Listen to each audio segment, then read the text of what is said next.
2099 से घर बना हुआ है जी। और ये एड्रेस W22 है सैनिक फार्म में। हमारा कोर्ट केस भी अभी चल रहा है और आज हमारी कोर्ट की हियरिंग भी है 10 बजे। डीडीए को पता भी है और लेकिन वो तभी भी अभी तोड़ने आ गए हैं और जज साहिबा ने उन्हें बोला था कि मत तोड़ें जब तक अगली हियरिंग नहीं हो। परसों रात को 12 बजे इन्होंने 5 जेसीबी भेज दिए। तो सारे लोग परेशान थे कि ये 5 जेसीबी आए कहाँ से और क्यों आए। फिर उस घर को रात को 12 बजे ही उन्होंने खड़काना शुरू कर दिया कि जेसीबी अंदर खड़े होंगे। हमने बड़ी मुश्किल से उस चीज़ को रोका। परिवार अंदर है, बीवी बच्चे हैं उनके, नहीं जा सकते। सुबह 4 बजे 3 जेसीबी और आ गए, 8 जेसीबी वहां पे लगा दिए गए तोड़ फोड़ के लिए। 6:30 बजे के करीब उन्होंने फोर्सफुली गेट को तोड़ा, अंदर एंटर किया। चारों साइड से दो दो परिवार को जबरन बाहर निकाला गया। परिवार में उनकी मदर थी जो 80 साल के करीब हैं, उनके फादर ऑलरेडी हॉस्पिटल में हैं, हार्ट पेशेंट है। इस प्रॉब्लम को देखते हुए उनकी तबीयत कल और ख़राब हो गई। और उसके बाद एक छोटा बच्चा था 8-10 साल का, उनके डॉग्स थे, सब कुछ था, लेडीज थी। जबरन उनको घर से बाहर निकाला गया। आप क्यों अगर आप 25 साल रुके, मतलब अगर आप बोल रहे हो कि जमीन आपकी है, हम बोल रहे हैं यहाँ पर हम 30 साल से हैं, तो ये 5 दिन रुकने में आपको क्या दिक्कत है? अगर आप 30 साल से आपने जमीन नहीं ली और आप बोल रहे हो ठीक है अब आप जमीन आपकी है, तो 5 दिन रुक जाइए। 5 दिन में क्या आफत आ गई कि नहीं, इनने सुबह 4 बजे लोग जेसीबी भेजी कि इनका घर आज ही तोड़ना है। आपने ऐसे कभी देखा है? पूरा घर 7 जेसीबी एक टाइम पे चल रही थी, मेरे पूरे घर के चारों तरफ उन्हें जेसीबी चालू करके एक टाइम पे 7 जेसीबी चल रही थी। इनको तोड़ना ही था। और हम उनसे सिर्फ एक ही डिमांड कर रहे थे, या रिक्वेस्ट ही कर रहे थे, डिमांड भी क्या ही करेंगे हम उनको, कि हमारे को या तो कागज दिखा दिया जाए कि जहाँ पे आपने इस परिवार को नोटिस दिया है। उसका उन्होंने कोई जवाब नहीं दिया, यही कहते रहे आप हमारे पीआर डिपार्टमेंट से बात करें। दूसरा, फिर हमने कहा भाई आपने तोड़ना ही है तो 2 घंटे 3 घंटे का टाइम दे दें, सुबह 4-5 बजे परिवार को कुछ समय तो दे दें सामान संभालने के लिए, सब कुछ करने के लिए। तो वहाँ पे जो भी अफसरान थे वो बिल्कुल इस बात को एग्री ही नहीं किए। हमने कहा भाई कोर्ट में लगा हुआ है, हमने मेंशनिंग भी उनको दिखा दी कि भाई 10:30 बजे का मेंशनड है और चीफ की कोर्ट में जा रहा है, तो आप इसको 11 बजे तक का समय दे दें। वो नहीं माने और उन्होंने जबरन चारों तरफ से 2-2 जेसीबी लगा के, 8 इन टोटल जेसीबी लगा के उस घर को नीचे ला दिया। जो व्यक्ति इस प्रकार के घर को टूटते हुए देखे और अपने आंखों के सामने देखे, उसके दिल में और जहन में, उसके आत्मा में जो चोट पहुंचती है वो शायद आप समझ नहीं पाएंगे। जिनका घर टूटता है, जिनका मकान टूटता है, जिसका आशियाना टूटता है, उस घर वालों से ज्यादा बेहतर आपको कोई नहीं बताएगा। हमारे सामने जो मौजूद है, इनके ऊपर थोड़ा सा कैमरा दिखाया जाए, इनसे हम बात करेंगे। ये फैमिली मेंबर हैं और इनके घर के ऊपर डेमोलेशन हुआ है। डीडीए वालों ने ये कार्रवाई को अंजाम दिया है। भल्ला जी ने क्या कुछ कहा आपने सुना है। अभी भाई साहब जी हमारे साथ मौजूद हैं, इनसे परिचय करते हैं और जानते हैं पूरे प्रकरण में इनके साथ ऐसा क्यों हुआ, क्या ये चाह रहे थे, किस तरीके से घटना को अंजाम दिया गया। आपका बहुत बहुत स्वागत, अभिनंदन है। क्या नाम है? मेरा नाम आदिल शेरवानी है। आदिल शेरवानी, इनका नाम आदिल शेरवानी जी है। आदिल जी, ये जो प्लॉट है इसका नंबर बताइए और कब से आप रह रहे थे यहाँ पर? ये है W22/9 वेस्टर्न एवेन्यू सैनिक फार्म। हम लोग यहाँ पर सन 2000 से रह रहे हैं। 2007 से रहे? 2000। 2000 से? ये घर बना था 99 में। 99 में? हाँ, और 93 में हमने ये जमीन खरीदी थी एक फार्मर से। आदिल जी कह रहे हैं कि भाई हम 2000 से रह रहे थे एक फार्मर से। और जानकारी के लिए बता देते हैं, दक्षिणी दिल्ली क्षेत्र और साउथ दिल्ली सैनिक फार्म में कई सारे ऐसे लैंड है जो कि एग्रीकल्चरल लैंड के रूप में आप इनको देखे होंगे। और जानकारी थोड़ा सा और गहराई से अगर बात करें तो भल्ला जी की और क्लिप में इसमें डाल देता हूँ, थोड़ा सा उसको सुन लीजिए। जनता को बताए, लोग पूछ रहे हैं कि भाई इतना बड़ा घर इतने वर्षों से रह रहे थे, उनकी बाइट्स भी देखे, लोग रो रहे हैं। रात को भोर ना जाने 3-4 बजे आकर के डेमोलेशन कर दिया जाता है। ये किस तरीके की मानसिकता है, क्या है? ये हमारी भी समझ से बाहर है कि डीडीए क्या चाहती है, क्या उनके दिमाग में है। जबकि एक सब जुडिस मैटर था जिसमें ऑलरेडी अक्टूबर 13 या 12 तारीख को परिवार को बताया गया था। परिवार अगले दिन ही कोर्ट चला गया था और कोर्ट ने मौखिक रूप से इस पे स्टे दे दिया था। जज साहिबा ने 3 बार कोर्ट के अंदर बोला कि आप इस मकान को 18 दिसंबर तक नहीं तोड़ेंगे, और डीडीए ने, वकील जो थे वहाँ, उन्होंने उसको एक्सेप्ट भी किया। फिर ऑल ऑफ अ सडन ऐसा क्या चेंज आया कि कल रात को, परसों रात को 12 बजे इन्होंने 5 जेसीबी भेज दिए। तो सारे लोग परेशान थे कि ये 5 जेसीबी आए कहाँ से और क्यों आए। फिर उस घर को रात को 12 बजे ही उन्होंने खड़काना शुरू कर दिया कि जेसीबी अंदर खड़े होंगे। हमने बड़ी मुश्किल से उस चीज़ को रोका, परिवार अंदर है, बीवी बच्चे हैं उनके, नहीं जा सकते। सुबह 4 बजे 3 जेसीबी और आ गए, 8 जेसीबी वहाँ पे लगा दिए गए तोड़ फोड़ के लिए। 6:30 बजे के करीब उन्होंने फोर्सफुली गेट को तोड़ा, अंदर एंटर किया, चारों साइड से दो दो परिवार को जबरन बाहर निकाला गया। परिवार में उनकी मदर थी जो 80 साल के करीब हैं, उनके फादर ऑलरेडी हॉस्पिटल में हैं, हार्ट पेशेंट है। इस प्रॉब्लम को देखते हुए उनकी तबीयत कल और ख़राब हो गई।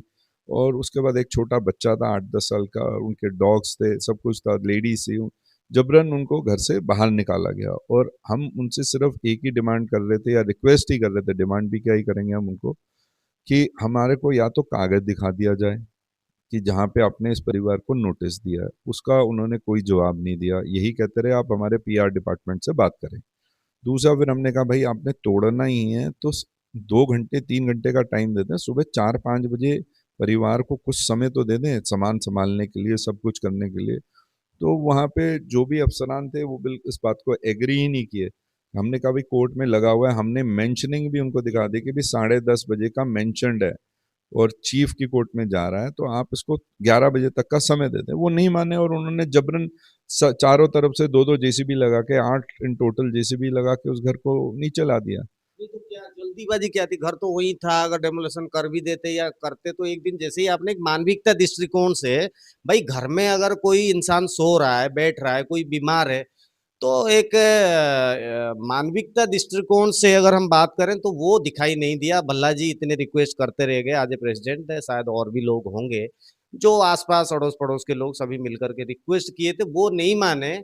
सरकारी तंत्र के जरिए कार्रवाई की जाती है और डेमोलेशन कर दिया जाता है। तो आप लोग भी विचार कीजिए कि ये किस तरीके की ये मानसिकता है, किस तरीके से ह्यूमैनिटी जिसको कहते हैं, ये किस तरीके से ये कार्रवाई हुई। इसका जो आप कह रहे हो कि भाई नोटिस दिखाओ, तो वो नोटिस वगैरह थी या उन पे, या ऐसे ही? नहीं, कुछ भी नोटिस नहीं दिखाया उन्होंने, हमें कोई कागज नहीं दिखाए। हम उनसे बार बार रिक्वेस्ट करते रहे कि भाई कोई कागज दिखा दीजिए, अगर आपने कल तोड़ना था तो एक दिन पहले ही परिवार को बता देते या कुछ कर देते, कुछ भी नहीं। और ये तो हमें लकीली पता चला जब जेसीबी आए, तो हमें पता चला कि भी यहाँ फोर्स मांगी गई है और इस मकान को तोड़ने के लिए मांगी गई है। तो सुना आपने किस तरीके से भल्ला जी इसके इतिहास के बारे में पूछ लेते हैं, किनसे? शेरवानी जी से पूछते हैं। अब भल्ला जी प्रेसिडेंट होने के नाते इनके पास बहुत इंफॉर्मेशन है।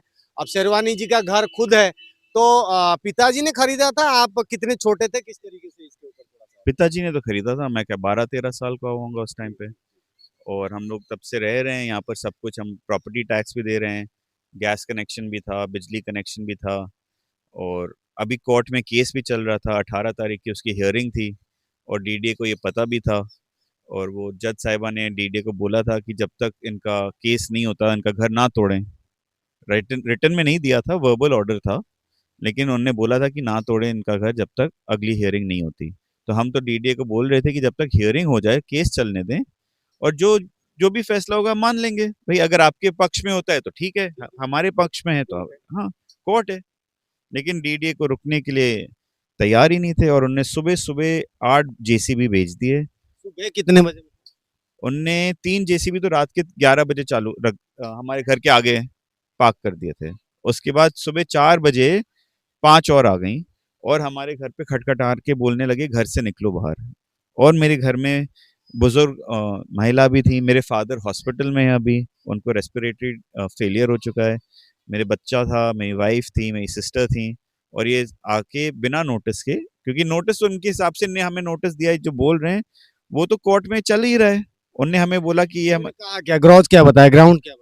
वो बोल रहे हैं ये जमीन उनकी है, हमने बोला ठीक है, हाँ डीडीए की। दिल्ली डेवलपमेंट अथॉरिटी की ये जमीन बताई जा रही है, और इसके तहत शेरवानी फैमिली का जो ये घर है, विगत 2020 से अगर अभी तक जोड़े 2025 दिसंबर में अभी हम बात कर रहे हैं, यानी कि 25 साल से लगातार एक मालिक बन करके इन्होंने इस घर में अपना आशियाना, और 12-13 साल की उम्र में इन्होंने ये घर को बनते हुए भी देखा है, इनकी पढ़ाई लिखाई, इनके एजुकेशन से लेकर के डेवलपमेंट हुआ। फैमिली भी, आप शादीशुदा हैं, देखिए शादीशुदा भी हो गए, इनके बच्चे भी यहाँ पैदा हो गए, तो उसके बावजूद इनके आशियाने को तोड़ दिया गया है। कारण इसमें अनेकों हो सकते हैं, सरकारी तंत्र के जरिए अनेकों कारण हो सकते हैं। अर्जुन जी हमारे साथ मौजूद हैं, थोड़ा सा अर्जुन जी से बात करते हैं। अर्जुन भाई बारवा के सक्रिय कार्यकर्ता और इसमें प्रॉपर इस बारवा को ऑर्गेनाइजिंग तरीके से चलाते हुए अर्जुन भाई को हम लगातार देख रहे हैं। अर्जुन भाई, ये किस तरीके से, मानविकता दृष्टिकोण से मैं पूछता हूँ, जिस प्रकार से ये कार्रवाई हुई, क्या आपको एक ह्यूमैनिटी, ये कहते हैं ना, इंसानियत के नाते कैसा लगा आपको? इंसानियत के नाते पे ये बहुत गलत है। किसी पक्षी का भी अगर आशियाना तोड़ते हैं, घोंसला तोड़ते हैं, तो कितना दर्द होता है। लेकिन इन्होंने सुबह 6 बजे ही यहाँ स्टार्ट कर दिया, रात अंधेरा था और इन्होंने जेसीबी चलानी स्टार्ट कर दी। बच्चे सो रहे थे और तो और यहाँ बच्चे सो रहे थे, उनके गेट पे इन्होंने हथौड़े मारे कि बाहर निकलो, बाहर निकलो। तो वो डर के मारे बाहर निकले। बच्चे रो रहे थे, लेकिन इनको बिल्कुल भी, एक इंसानियत के नाते तो इतना तो होना चाहिए था कि इन्हें आराम से बाहर निकालें।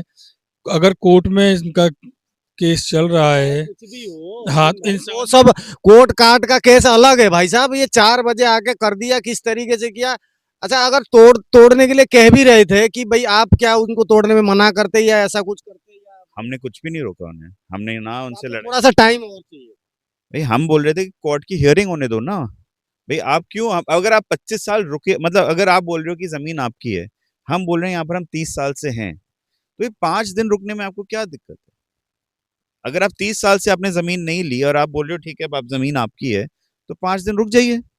5 दिन में क्या आफत आ गई कि नहीं, इनने सुबह 4 बजे लोग जेसीबी भेजी कि इनका घर आज ही तोड़ना है। आपने ऐसे कभी देखा है? पूरा घर सात जेसीबी एक टाइम पे चल रही थी, मेरे पूरे घर के चारों तरफ उन्हें जेसीबी चालू करके एक टाइम पे 7 जेसीबी चल रही थी। इनको तोड़ना ही था। मतलब ऐसा कहाँ होता है? वरना पंचर करके चले जाते, हमें टाइम देते, भैया आप अपना सामान निकाल लीजिए, रहने लायक नहीं है घर। लेकिन वो भी नहीं, उनने इंस्टेंट उन्हें गिराना ही था। और उन्हें 11 घंटे उनकी जेसीबी चली है कल, और पूरी जेसीबी खाली मेरे घर के लिए। और आपको कहीं पर दिख रहा है कुछ टूटा हुआ? यहाँ झुग्गी झोपड़ी है, कुछ भी नहीं टूटा। अभी हम लाइव के दौरान भी दिखाएंगे और हम यही चाहते हैं कि भाई जो है, आप इसमें कमेंट जरूर कीजिएगा। कानूनी कार्रवाई, डीडीए की कार्रवाई वो अलग विषय है, मगर इंसानियत के नाते इनको थोड़ा सा और वक्त मिलने पर ये लोग थोड़ा सा अच्छे से शिफ्ट करते, या थोड़ा फैमिली इशू है, थोड़ा मेडिकल इशू था, तो यही इनका कंसर्न था। बाकी 25 साल तक अगर आप लोगों ने इनको छोड़ा था, तो 5 दिन और सही। चलिए, फिलहाल के लिए आप इस मुद्दे के ऊपर नजर बना के रखिए। दक्षिणी दिल्ली क्षेत्र का ये ट्रेंडिंग टॉपिक बनता हुआ जा रहा है। रजिस्ट्रेशन का मुद्दा, एक्विजिशन का मुद्दा और डीडीए पीएम उदय योजना के तहत आने वाले दिनों में मुझे नहीं लगता है बहुत कुछ होगा। बहुत कुछ हो रहा है, स्टार्ट हो गया है, आगे क्या कुछ होगा आप भी थोड़ा कमेंट करके जरूर बताइएगा।